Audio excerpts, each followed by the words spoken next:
পাঠ করবো, কিন্তু আমি চাইছি যে গল্পটা তোমরা শুনে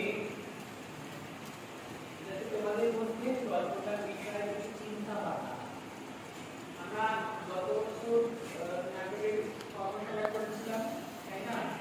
নাটকের কর্মশালায় বিজ্ঞান করিয়েছিল, তখন বলা হয়েছিল যে আমাদের যত আমাদের কল্পনা শক্তিকে সচল করতে পারবো আর বেশি শক্তিশালী করতে পারবো, তত আমরা অভিনয় দিতে এগিয়ে যেতে পারবো।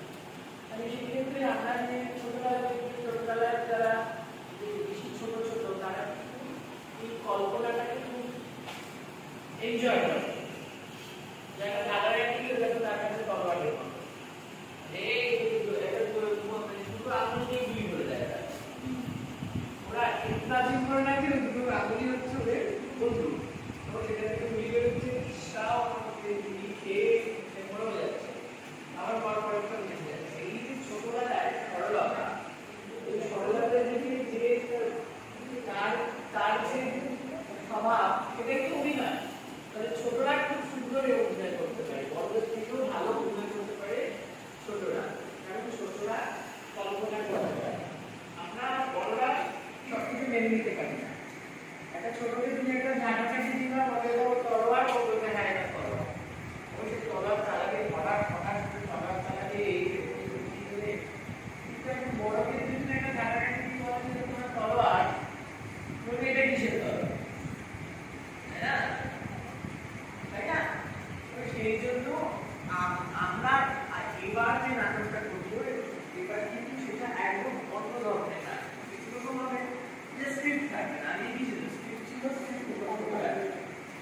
এখন যেটা স্ক্রিপ্ট হবে সেটা তোমাদের থেকেই হবে, মানে তোমরাই নিজেরা ডায়লগ তৈরি করবে, গল্পটা আমাদের তোমরা নিজেরা ডায়লগ তৈরি করবে, নিজেরা সেই ডায়লগ করবে, তার উপর মিউজিক করবে, তার উপর লাইভ হবে, তার উপর কম্পিটিশন হবে, নিয়ে একটা নাটক। কারণ আমরা তো থিয়েটার করছি, থিয়েটারের আরেকটা নাম কি বলে, ড্রামা। আর ড্রামাকে আরেকটা হবে কি বলে, প্লে। প্লে মানে কি? খেলা। থিয়েটার এক ধরনের খেলা। তো আমরা এই খেলাটাই খেলবো যে প্রত্যেক দিন আমরা নতুন নতুন করে সিন তৈরি করবো। পরের দিনে যদি মনে হয় যে এই সিনটা ভালো লাগছে না, তাহলে বাতিল করে দিয়ে আবার নতুন একটা সিন তৈরি করবো। এবং প্রত্যেকে আমরা ভাবনা চিন্তা করে তৈরি করবো। এই জন্য আমি বলছি যারা যারা আজকে আছো তারা কামাই করবে না, ঠিক আছে?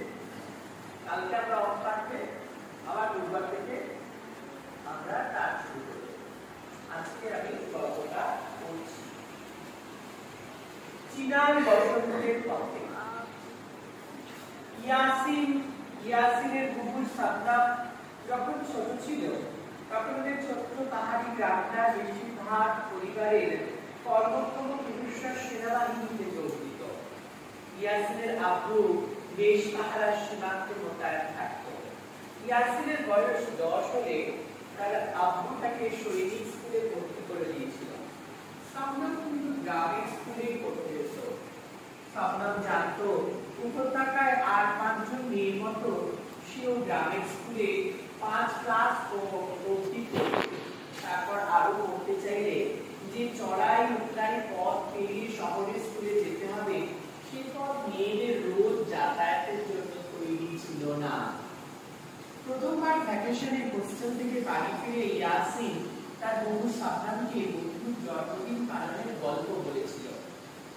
ইয়াসিনের গ্রামে শুধু মৃত্যুদিন পালন হতো।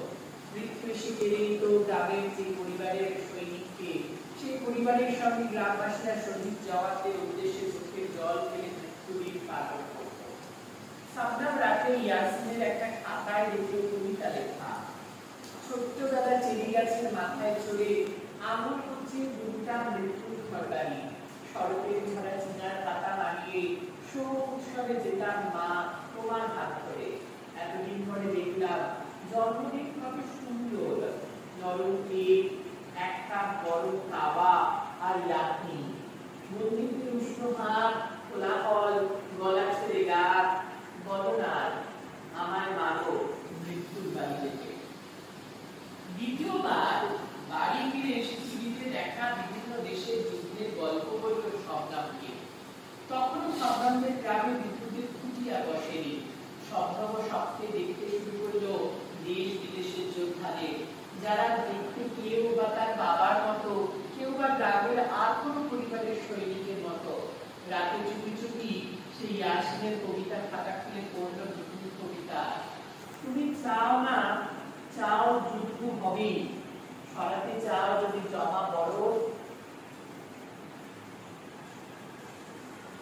শ্বাস নিতে চাও খোলা হাওয়ায়, যুদ্ধ হবে, তুমিও হবে যোদ্ধা।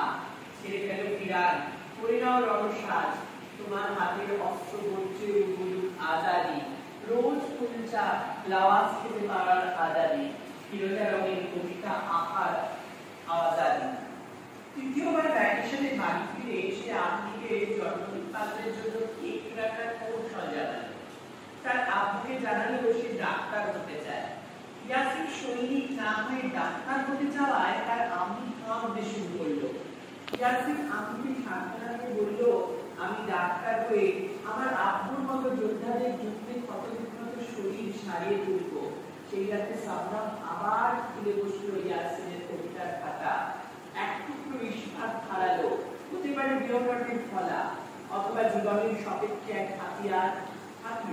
ওই মৃত্যুকে টেনে বার করতে মানুষের গভীরে যা বাঁধতে চায় বাসা, টেনে বার করতে গভীরে যত স্প্রিন্টার উপত্যকায় এখন বড় শুশ্রূষা রইল। চতুর্থবার গ্রামে ফিরে এসে শবনম তার বয়সী মেয়েদের খবর তৈরি স্বপ্ন দেখালো।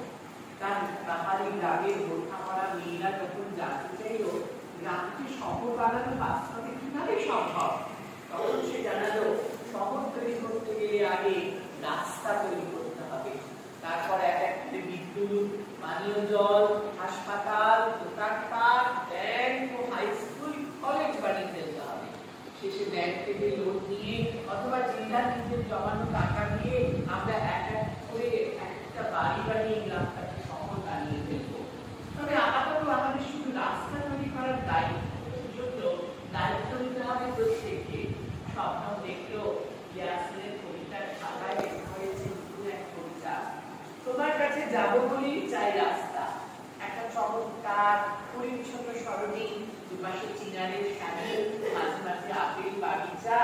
আগামী বছরতে আমাদের পাশাপাশি যেতে যাব বলে দরকার রাস্তা, দরকার আলকাতরা, গলা বীজ, দরকার শুধু আয়নার সামনে দাঁড়িয়ে তারপরে বলা রাস্তা চাই, রাস্তা, সোজা সিঁড়ি একটা রাস্তা, মানুষ আসবে বলে। ইয়াসিনের রাস্তা বানানোর প্ল্যানটা ক্রমে মেয়েদের মাঝখান হতে হতে পাহাড়ি উপত্যকায় বন্যাযোদ্ধাদের কানে যেতে দেরি হলো না। বিচ্ছিন্নতাবাদী নেতাদের কানে এসে রাস্তা বানানোর প্ল্যান হয়ে দাঁড়ালো সীমান্ত সংলগ্ন উপত্যকার দম বন্ধ করা পরিস্থিতি থেকে স্থায়ী শান্তি ফেরানোর পথ খোঁজার প্ল্যান। অচিরে খোঁজ রোগ হলো, ইউটোপিয়ান উৎসে খোঁজে বিচ্ছিন্নবাদীরা নিঃশব্দে পরীক্ষা দিয়ে পৌঁছে গেল ইয়াসিনের গ্রামে। ইয়াসিনের খোঁজে গ্রামের মেয়েরা কতদিনে ইয়াসিনের শহর থেকে দিতে। ইয়াসিন প্রতিবার ছুটিতে গ্রামে গিয়ে শবনমকে বোঝাতো মুক্তি আকাঙ্ক্ষার সংঘর্ষে লিপ্ত বিচ্ছিন্নবাদীরাই অবরুদ্ধ করেছে কলকাতায় রাস্তা তৈরি করবি। তাই ইয়াসিনের নির্দেশ মতো পাথর হাতে মানুষগুলো প্রস্তুত রইল শবনম ও তার বয়সীরা। একদিন বিচ্ছিন্নবাদীরা আজাদির দাবিতে পোস্টার সাথে এলো গ্রামে। কিন্তু ওরা চলে গেলে শবনম তার দুটো ছিঁড়ে ফেলল পোস্টারগুলো। তারপর তারা পোস্টারগুলোকে পিছনে আঁকতে লাগলো রাস্তার প্ল্যান। প্রত্যেকে নিজের নিজের বাড়ি এঁকে সামনে রাস্তাগুলো আঁকলো। নাম দিল চিনার লেন, মসজিদ লেন, কারবালা মোড়, চেরি ফটক, মিনার লেন। কেউ বা বাড়ির সামনে সিঁড়ি দিয়ে নাম দিল ল্যাডার স্ট্রিট। ইয়াসিনের প্ল্যান অনুযায়ী সব রাস্তা মিলবে কান্ট্রি লেনে। সেই কান্ট্রি লেন একদিন না একদিন মিশবে করে এক্সপ্রেসওয়েতে বা ট্রাম রোডে। শীতকালে ঘুরে তাদের উপত্যকা ঢাকা থাকে বরফে। সব রাস্তায় আইস রোড। একথা বলে নিজে নিজেই চেঁচিয়ে উঠল শবনম। কারণ ইয়াসিনের রাস্তা তৈরির প্রস্তাবে সবচেয়ে বেশি খুশি হয়েছিল শবনমই। শবনম তার আম্মুকে বলল, ভাইজানের তৈরি রাস্তা দিয়ে হেঁটে আমরা পৌঁছে যাবো গ্রামের স্কুল থেকে শহরের স্কুলে। বছরের জন্মদিনে গ্রামে ফিরল। তখন পাহাড়ের সাথে বরফ গলতে শুরু করেছে। সেবার তার বাবাও ছেলের জন্মদিন পালন করতে বলে ছুটি নিয়ে বাড়ি ফিরল।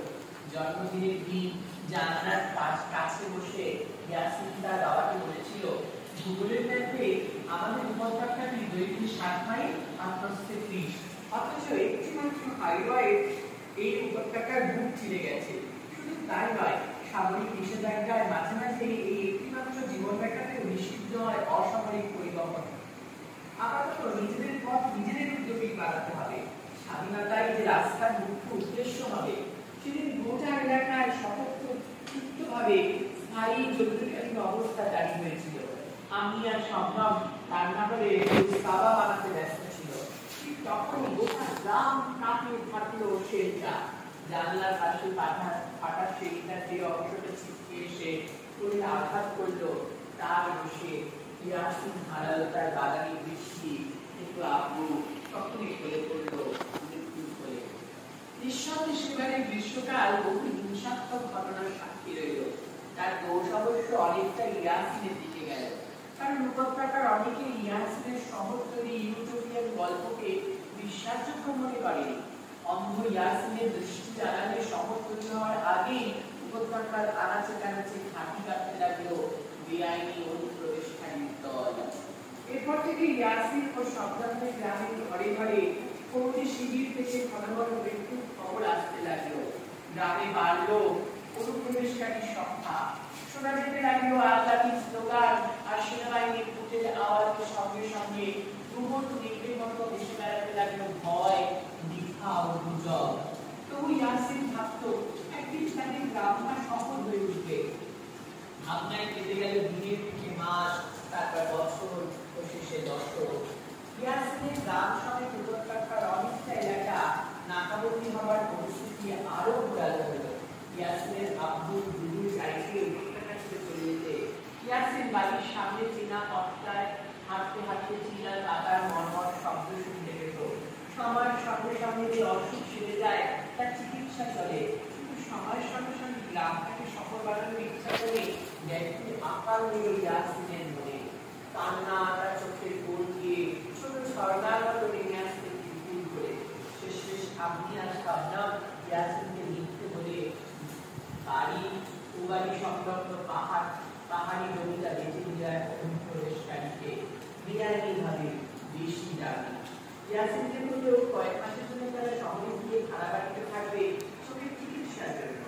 ইয়াসিন প্রথম দিকে বাদানুবাদ করলেও বৃষ্টি ফিরে পেতে রাস্তা বানানো ফ্ল্যাটটা শুরু করতে পারবে বলে রাজি হয়ে গেল। মাস কয়েকের মধ্যে ইয়াসিন তার বৃষ্টি ফিরে পেতে রাস্তা বানানোর যাবতীয় প্রকল্প নিয়ে গ্রামে ফিরে যেতে উদ্যোগী হলো। ইয়াসিনকে বুঝতে বাধ্য হয়ে আমি আর ভাবলাম গ্রামের বাড়ি বেঁচে চলে আসার কারণ করুণ কাহিনীটা শোনালো ইয়াসিনকে। গ্রামের বাড়ি আর তাদের মালিকানায় নেই শোনা মাত্রই ইয়াসিন একটা প্রস্তুত অন্ধকারে ডুবে যেতে থাকে ধীরে ধীরে। সেদিন রাতে সাদ্দাম ইয়াসিনের সেই কবিতার খাতা হয়েছিল সাদা পাতা। কয়েক মাসের মধ্যে রুটি রোজগারের কথা ভেবে ইয়াসিন ওষুধের দোকানে কাজে নিয়ে দিল। কারণ ডাক্তার হয়ে আব্বুর মতো সৈনিকদের সারিয়ে তোলার স্বপ্নটা ইয়াসিন ফেলে এসেছিল ছোটবেলাকার গ্রামে। এই সময়টাতে সাদ্দামের সামনে খুলে গেল কলেজে গিয়ে শিক্ষা লাভের পর, কিন্তু গ্রামের চড়াই উড়াই পথটা কখন যে রক্তের সঙ্গে মিশে গিয়েছিল সাদ্দাম, তাই ইয়াসিনের পথ বানানোর স্বপ্নটার কথা তুলে এসে হাসতে শুরু করলো।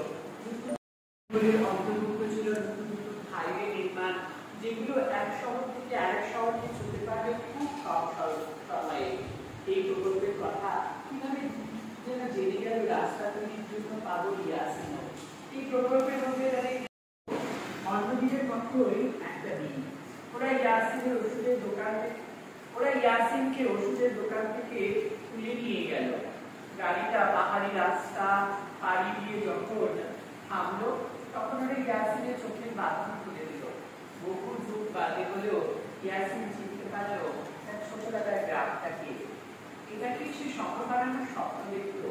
সে খানিক বাদে এও বুঝতে পারলো সময়ের সঙ্গে তার দিকে যে রাস্তা হওয়ার কথা ছিল আজও সেই রাস্তা তৈরি হয়নি। ওরা ততক্ষণ একটা চিনার গাছের সঙ্গে বেরোতে গেল ইয়াসিনকে। একেবারে ইয়াসিনের চোখটা উঠে দিল। পরের দিন গ্রামবাসীরা ইয়াসিনের আম্মি আর অন্যকে খবর পাঠালো। আমি কান্নায় ভেঙে পড়লে গ্রামবাসীরা এই বলে সান্ত্বনা দেয়, ওরা কারণ ছাড়া মানে না, ইয়াসিন নিশ্চয়ই কিছু করেছিল। শবনম সেদিন আব্বুর কবরের পাশে ভাইটার মৃতদেহ সৎকার করে আমিকে নিয়ে চেপে বসে শহরগামী মুক্তি আসে। সে কারণ ইয়াসিনকে দৌড় দেওয়ার পর গ্রামের জেলা প্রতিবেশীরা শবনম আর তার আম্মির সঙ্গে বিলাপ করতে তেমন অনুমতি গ্রামবাসীরা সেদিন পায়। গ্রাম থেকে শহরের বাসায় ফিরে অন্যদিনের মতোই বাতাসে বাদুড়ের গন্ধ পাওয়া মাত্রই শবনম অভ্যাস মতো বরখানা গায়ে চাপিয়ে ঘরের কোণে জড়ো করা পাথরের স্তূপ থেকে একটা একটা পাথর তুলে নিল। এগিয়ে গেল দরজার দিকে। ততক্ষণ আমি পাশে এসে দাঁড়িয়েছে। পাথর ভরা ডান হাতটা চেপে ধরল আমি। শবনম হাতের মুঠো পাথরটাকে শক্ত করে ধরে অন্যদিনের মতোই গাছে দাঁত চেপে বলল, I support the movement of Azadi. এই অবধি বলেই শবনম থেমে গেল, কারণ তার গলা বুঝে আসছিল। অন্যদিনের মতো সে শেষ শব্দগুলো on the core of my heart আর বলতে পারল না। এমন সময় দরজার বাইরে ঠকঠক শব্দ, হাতে পাথরটা ফেলে দরজা খুলল শবনম। ইয়াসিন যে ওষুধের দোকানে কাজ করত, সেখানকার একটা ছেলে ইয়াসিনের কাপড়ের ঝোলা ব্যাগটা দিতে এসেছে। আমি হাত বাড়িয়ে ব্যাগটার গায়ে হাত বোলাতে গেলে শবনম জড়িয়ে ধরল আমিকে। দুর্বোধ্য এক বিরাট করে ভাসতে লাগলো বাতাসে। শবনম ব্যাগটার চেন খুলে ইয়াসিনের একটা খাতা পেল, যার ভেতর বোঝা ছিল চিনার পাতা। ইয়াসিন এই খাতার প্রথম দিকে পাতাগুলো নতুন নতুন পথের কথা আর ক্রমশ খাতাটার শেষের দিকে পথ খুঁজে না পাবার কথা ছিল। শবনম আঁচি করে পাতাগুলো উল্টোতে চলল। শবনমের খোঁজ ফিরে গেল শেষ পাতায় এসে। এখানে ইয়াসিনের একটা কবিতা। আমি পথের কথা বলি, ওইও পথের কথা বলে। আমি স্বপ্নে দেখি পথের শেষে আমার গ্রাম। ওরা বলে ওদের পথের শেষে থাকতে আমার স্বপ্ন। তিন দিন প্রান্তরে সব পথই ফল ঢেকে যায়। তুমি যেদিকে তাকাও শুধু জমিতে থাকা বড়। আমাদের প্রয়োজন ছিল শুধু হৃদয়ের উত্তাপটুকু। আর দেখো সবাই জ্বালালাম ভীষণ আগুন। শবনম ফিরে এসেছে তাদের গ্রামে। রাস্তা তৈরির দায়িত্ব নিয়ে সে ফিরে এসেছে। কিন্তু গ্রামকে শহর বানানোর রাস্তায় স্বপ্ন সে আর দেখে না। সে খুঁজে চলেছে এমন এক রাস্তা যার প্রান্তে কোনো মৃত্যুদিন আর পালন করা হবে না। বসন্ত স্নানের পাতাগুলো তুলে উঠবে, বারো দিন